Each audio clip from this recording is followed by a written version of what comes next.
Hi all, I'm Dr. SUJIYA.S, Assistant Professor in the Department of Computer Applications at Dr. S.N.S. Rajalakshmi College of Arts and Science. So today the lecture video series 5, I'm going to discuss about the deadlock deductions in the operating systems. So deadlock and recovery in operating system is mandate for deadlock avoidance, and this is a probability that a deadlock will occur. In order to avoid deadlock, the operating systems examine the system for any deadlock on a regular basis, and the operating systems will recover from the deadlock using a recovery mechanism after it has been discovered. And the deduction has two types. One is the deadlock deductions using centralized algorithm, and the deadlock deductions using the distributed algorithm. A deadlock using a deduction in a centralized algorithm is a simple entity such as the operating system, which is responsible for detecting and resolving deadlocks in the system, and it is an entity that periodically checks for the presence of deadlock and takes appropriate actions to resolve them. And the distributed algorithm based deadlock deduction is an approach with multiple entities such as processes or nodes in a distributed systems works together to detect and resolve deadlocks, and each entity maintains information about the resources it holds and requests and communicates with the other entity to detect and resolve deadlocks. And this approach can be most efficient and scalable than the centralized approach, but it can also be more complex to implement. And how does a deadlock operating system is being deducted is to avoid or prevent deadlock in which systems predicts the deadlocks from occurrence, and the OS periodically scans the systems for any deadlock in order to avoid them.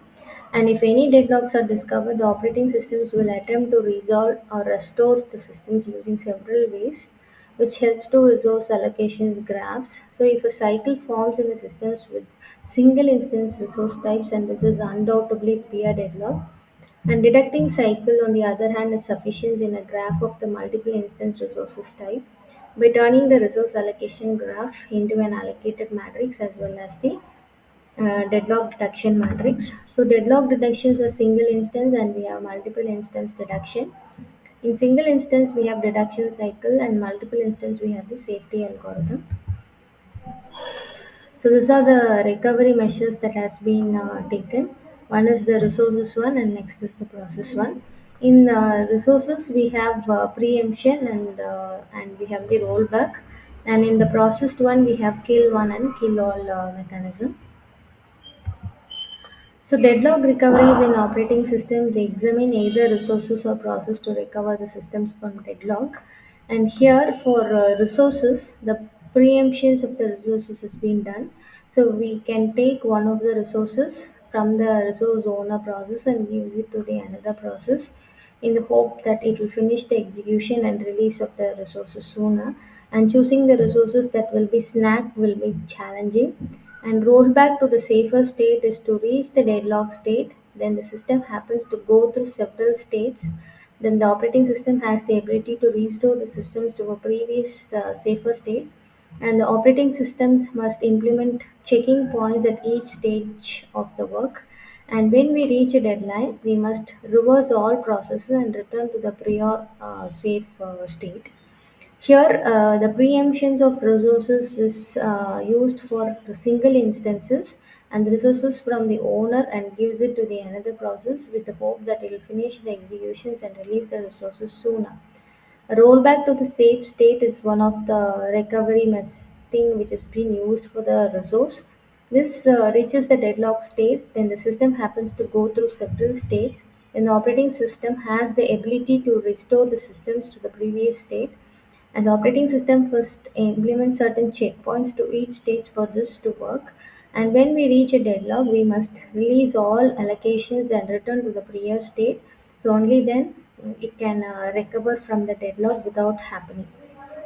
Next for process. So far we have discussed this for resources, that is the preemptions of resources and the rollback to the safer state.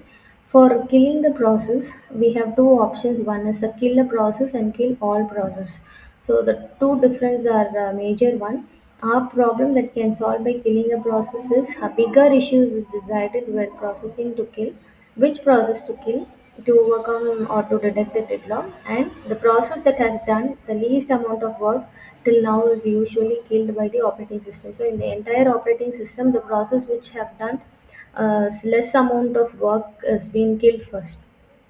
Kill all process is a passive strategy, but it may be used if the problem becomes extremely serious and kills all the process, which results in system insufficiency because all process will have to start over. So every of the process which have taken place will be killed from the beginning, from the scratch, so that we have to start the process again. So these are the deadlock recoveries in operating system. Thank you.